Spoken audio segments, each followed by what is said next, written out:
ত্রিদেশীয় সিরিজের round robin লিগের শেষ ম্যাচে দক্ষিণ আফ্রিকাকে 6 উইকেটে হারিয়েছে পাকিস্তান। ম্যাচে জোড়া সেঞ্চুরি তুলে নিয়েছেন দুই পাকিস্তানি ব্যাটার মোহাম্মদ রিজওয়ান ও সালমান আগা।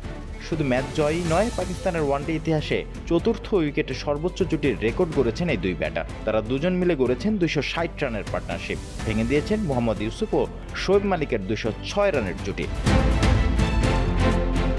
বুধবার করাচির ন্যাশনাল স্টেডিয়ামে মুখোমুখি হয় দক্ষিণ আফ্রিকা ও পাকিস্তান। টস জিতে ব্যাটিংয়ে নেমে 352 রানের লড়াকু জুটি করে সফরকারীরা। জবাবে 6 বল ও 4 উইকেট হাতে রেখেই জয়ের বন্দরে নোঙর করে রিজওয়ানের দল। 352 রানের লক্ষ্য তাড়া করতে দলীয় 91 রানে তৃতীয় উইকেট হারায় স্বাগতিকরা। তখনই দলের হাল ধরেন রিজওয়ান ও সালমান। চতুর্থ উইকেটে তারা গড়েন 260 রানের জুটি। ম্যাচের 43তম ওভারে উইয়ান মুল্ডারের বলে মিড উইকেট বাউন্ডারি দিয়ে ছক্কা হাঁকিয়ে নিজের সেঞ্চুরি পূর্ণ করেন রিজওয়ান। অন্য প্রান্তে থাকা সালমান তখন রিজওয়ানের সাফল্যে উচ্ছ্বাসে ফেটে পড়েন। এরপর একই ওভারে পঞ্চম বলে 1 রান নিয়ে ওয়ানডে ক্যারিয়ারের প্রথম শতক তুলে নেন সালমান। 2023 ওয়ানডে বিশ্বকাপে শ্রীলঙ্কার বিপক্ষে ম্যাচের পর ওয়ানডেতে এটি রিজওয়ানের প্রথম সেঞ্চুরি।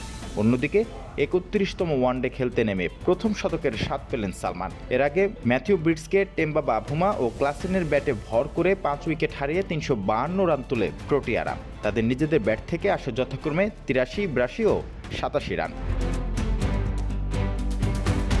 এই জয়ের ফলে পাকিস্তান ওয়ানডে ইতিহাসে আরেকটি রেকর্ড গড়ল। এত বড় লক্ষ্য তাড়া করে জেতার ঘটনা পাকিস্তান ক্রিকেট ইতিহাসে আগে কখনো ঘটেনি। অপরদিকে দুদল মিলিয়ে 707 রান ওঠে এই ম্যাচে, যা 2 ইনিংস মিলিয়ে পাকিস্তান দক্ষিণ আফ্রিকার কোনো ওয়ানডে ম্যাচের সর্বোচ্চ। আগামী শুক্রবার একই মাঠে সিরিজের ফাইনাল ম্যাচে নিউজিল্যান্ডের মুখোমুখি হবে পাকিস্তান।